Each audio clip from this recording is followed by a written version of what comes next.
Good morning, friends. It's Julie. Welcome back to Row & Co Farms. Let's restock our home apothecary today, and I'm going to show you my favorite things to have on hand for cold and flu season.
Fire cider is one of my most favorite things to make. This is a great preventative for boosting your immune system, and it's also great to take while you're fighting off an active sickness. You can add all kinds of things to your fire cider, but the most important thing to remember is that it's called fire cider for a reason. You want to add things that bring warmth into the body, things like garlic, onions, turmeric, horseradish, peppers, onions. All those things are going to really help boost the immune system and help fight off infections.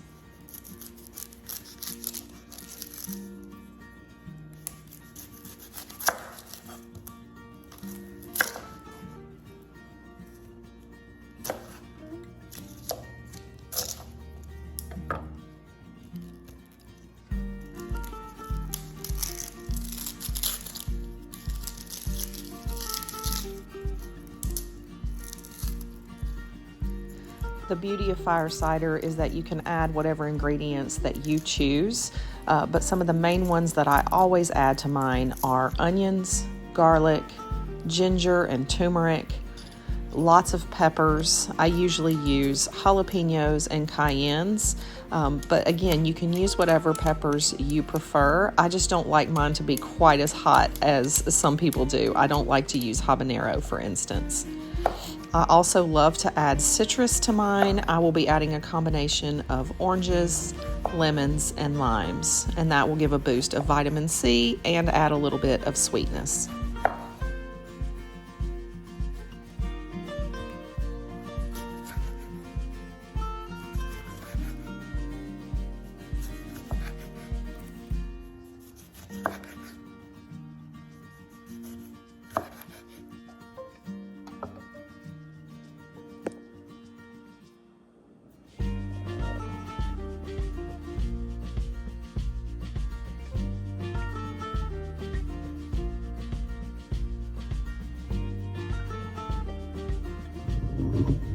This is a gallon-sized jar, and I'm just going to start adding all of my items into the jar. I also add some herbs to mine. This is fresh rosemary, also have parsley and thyme. We're going to then top everything off with our homemade apple cider vinegar that we made last year, and then I also have a little bit of pear scrap vinegar left as well, and we're going to finish both of those off.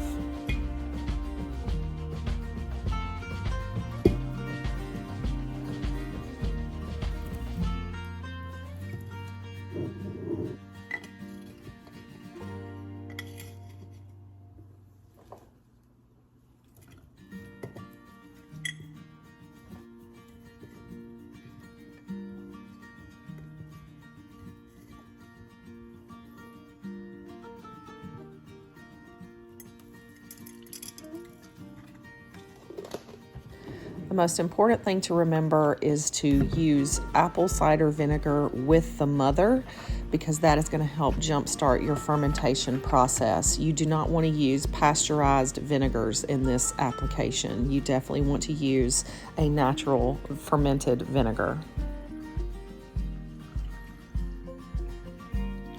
So once I get this finished, I'm going to loosely place a lid on top, and I'm going to let this sit for 6 to 8 weeks, and then I'll strain off all of the solids and we'll be left with our fire cider in the end. And I'll just take a little shot of that every day to help prevent sickness, or I can take multiple shots a day when I'm going through an actual sickness. And just remember, you can add honey to it to adjust for the sweetness. This is going to be a great immune booster for the flu season.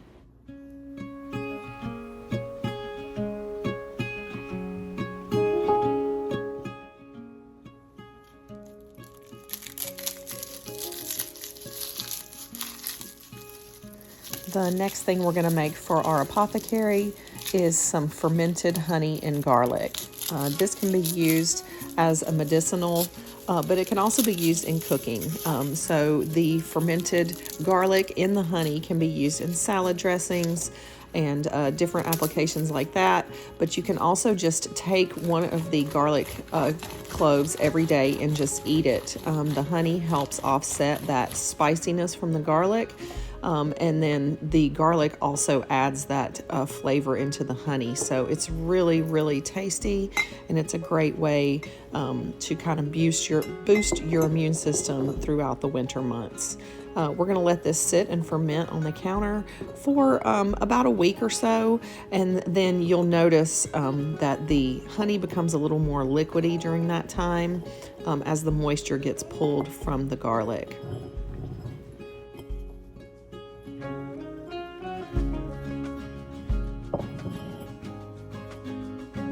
We used fresh garlic that we harvested from our garden, and this is fresh honey from our honeybees. It is raw. You do not want to use any pasteurized honey for this application because you want that natural fermentation process to take place here.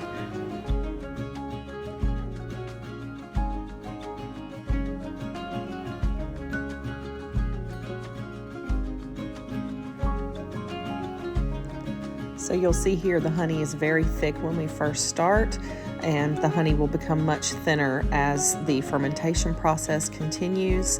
You will need to take your jar and just flip it upside down once a day so that the garlic maintains coverage. You'll notice that the garlic will float to the top of the jar, and you just want to flip it over to make sure that all of it remains coated in the honey.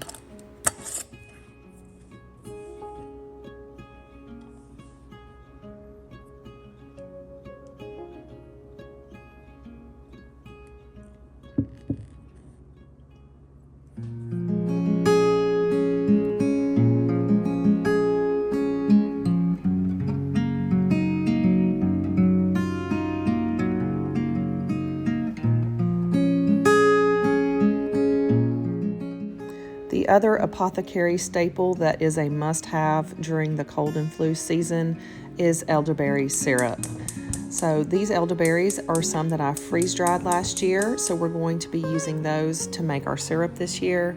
I'm just going to bring some water to the boil and add the elderberries to it. We're going to let those simmer for about an hour, and then we'll be adding some cinnamon stick and some ginger to it as well.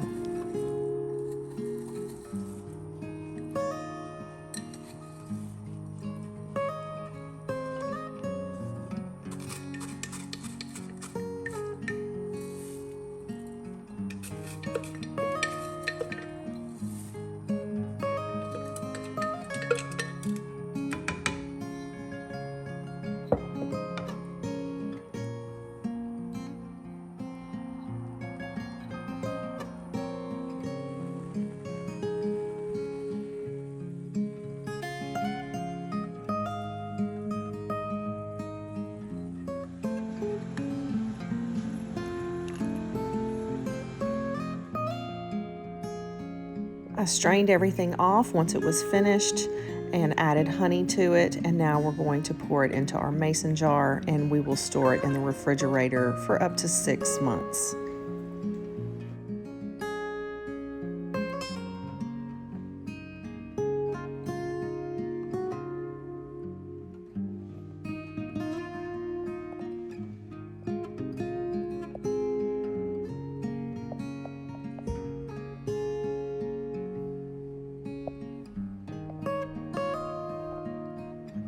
Thanks for coming along with me today and restocking our home apothecary. I hope you found this information helpful and that you'll be able to use some of these remedies in your own home apothecary this winter. I can't wait to see you guys next time here at Row & Co Farms.